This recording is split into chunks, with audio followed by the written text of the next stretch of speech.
नमस्कार दोस्तों। Stock exchange किसी भी देश की फाइनेंस की दुनिया का दिल होता है।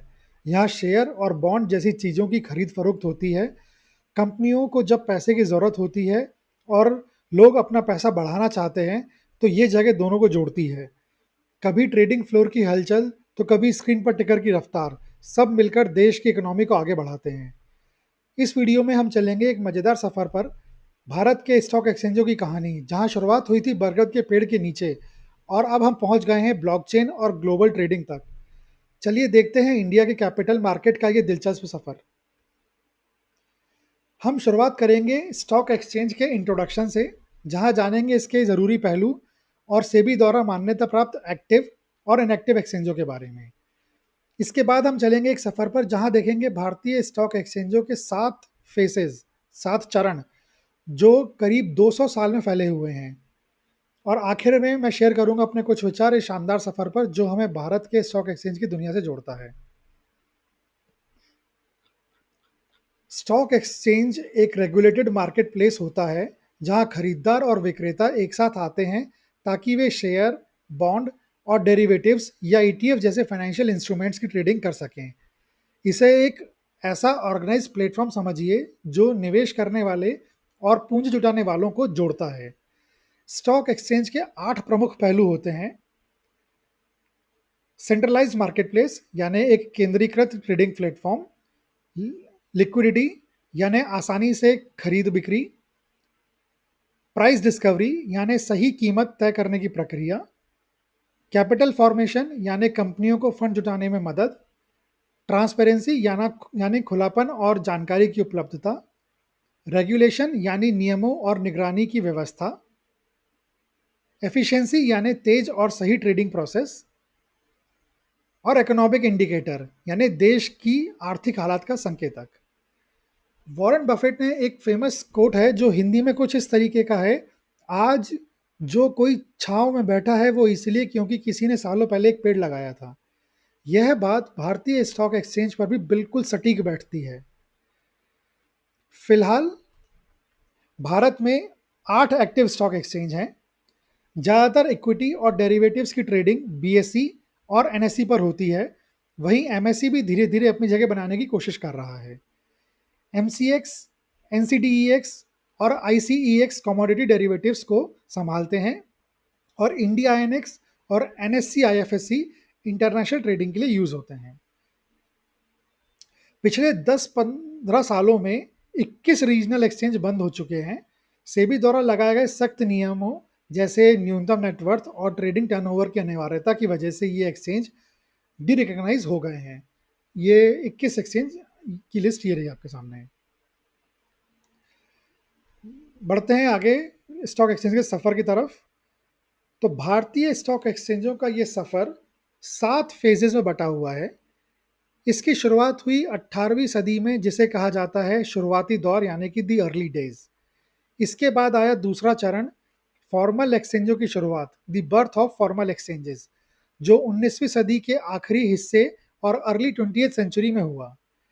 फिर आता है तीसरा फेज, आज़ादी के बाद और रेगुलेशन का दौर, पोस्ट इंडिपेंडेंस एंड रेगुलेशन, जो 20वीं सदी के मध्य से शुरू हुआ। 90 के दशक की शुरुआत में भारत ने देखा आधुनिकरण की सुबह, द डॉन ऑफ मॉडर्नाइजेशन। इसके बाद इलेक्ट्रॉनिक क्रांति और रेगुलेटरी बदलाव, the electronic revolution and regulatory evolution का दौर आया, जो 1990 के आखिर और 21वीं सदी की शुरुआत में देखने को मिला। फिर आया अगला फेज, नए एक्सचेंजों का उदय और मार्केट का diversification, the rise of new exchanges and market diversification, जो 2000 के दशक के मध्य से आखिर तक चला। और आखिरकार हम पहुंचे हैं आज के दौर में, एकीकरण और मौजूदा स्थिति, कंसोलिडेशन एंड करंट लैंडस्केप। चलिए अब इन सभी फेसेस को एक एक करके संक्षेप में समझते हैं। पहला फेज, भारत के स्टॉक मार्केट की जड़ें ईस्ट इंडिया कंपनी के दौर से जुड़ी हुई हैं। उस समय देश में पहली बार लोन सिक्योरिटीज की ट्रेडिंग शुरू हुई, जो ऑर्गेनाइज्ड फाइनेंशियल गतिविधियों की शुरुआत मानी जाती है। यह कोई औपचारिक बाजार नहीं था, लेकिन आने वाले समय की नींव यहीं रखी गई थी। 1830 के दशक तक मुंबई में कॉरपोरेट शेयर ट्रेडिंग का रूप बनने लगा था। बैंकों और कॉटन प्रेस की कंपनियों के शेयर सबसे पहले ट्रेड होने वाले शेयरों में शामिल थे, लेकिन तब ना कोई ट्रेडिंग फ्लोर था, ना ही स्टॉक टिकर स्क्रीन। ब्रोकर्स अनौपचारिक रूप से मुंबई के टाउन हॉल के पास एक बरगद के पेड़ के नीचे मिला करते थे। यह दृश्य आज भी भारतीय स्टॉक मार्केट की सादगी भरी लेकिन जोशीली शुरुआत का प्रतीक है। इन्हीं मेलजोल भरी बैठकों ने भारत के औपचारिक स्टॉक एक्सचेंज का बीज बोया गया। जैसे जैसे ट्रेडिंग बढ़ी, एक संगठित सिस्टम की जरूरत महसूस हुई।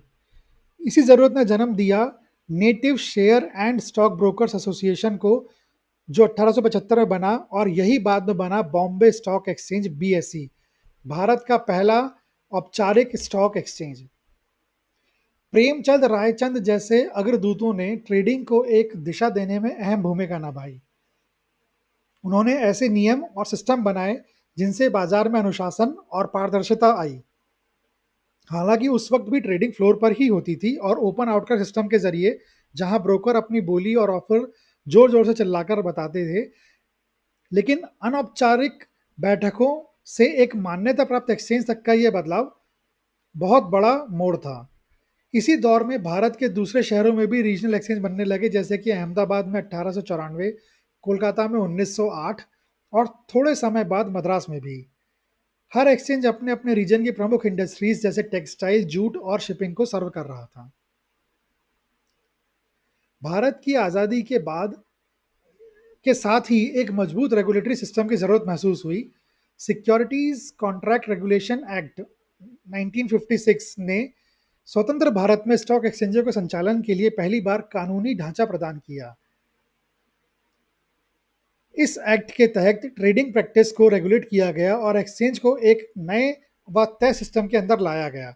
आने वाले कुछ दशकों में देश भर में कई और रीजनल एक्सचेंज शुरू हुए, लेकिन धीरे धीरे कुछ समस्याएं उभरने लगी, जैसे पारदर्शिता की कमी, ट्रेडिंग में देरी और निवेशकों की सुरक्षा को लेकर कमजोरियां।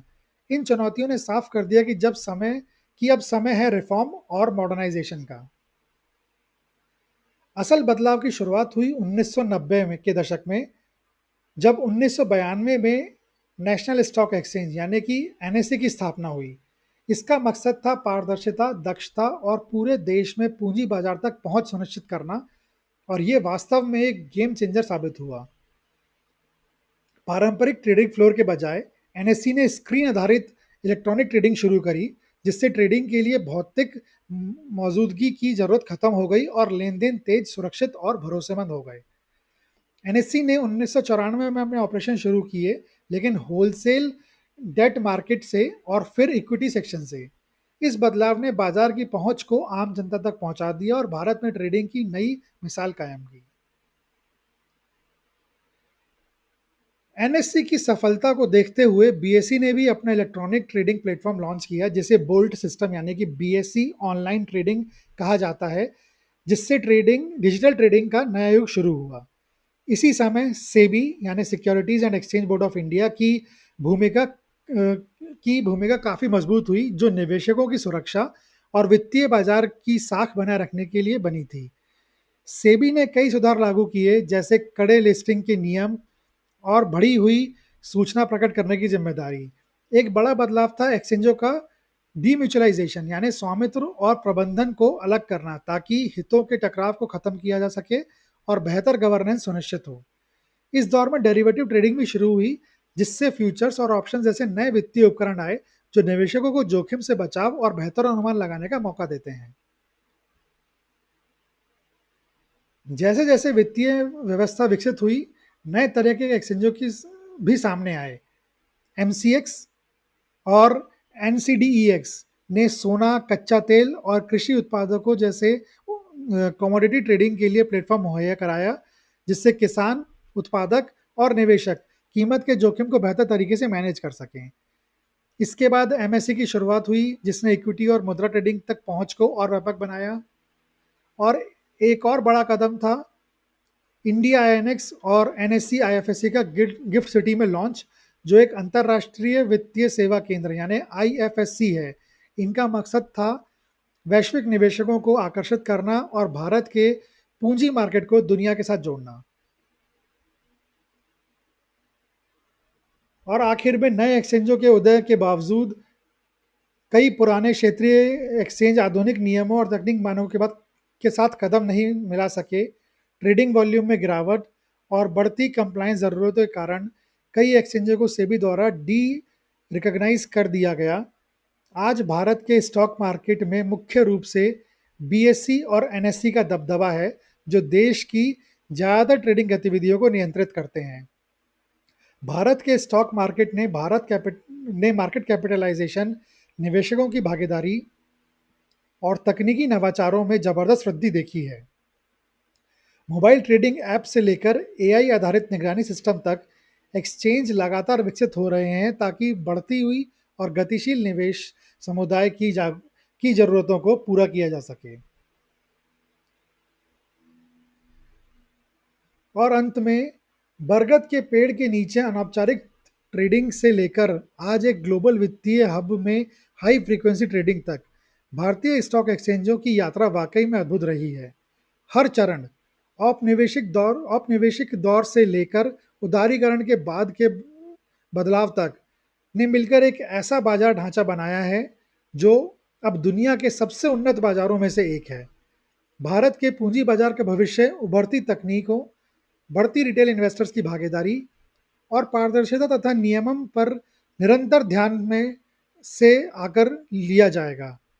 स्टॉक एक्सचेंज भारत की आर्थिक शक्ति का केंद्र बने रहेंगे, पूंजी को सही जगह चैनल करेंगे, विकास को बढ़ावा देंगे और देश भर के निवेशकों को सशक्त बनाएंगे।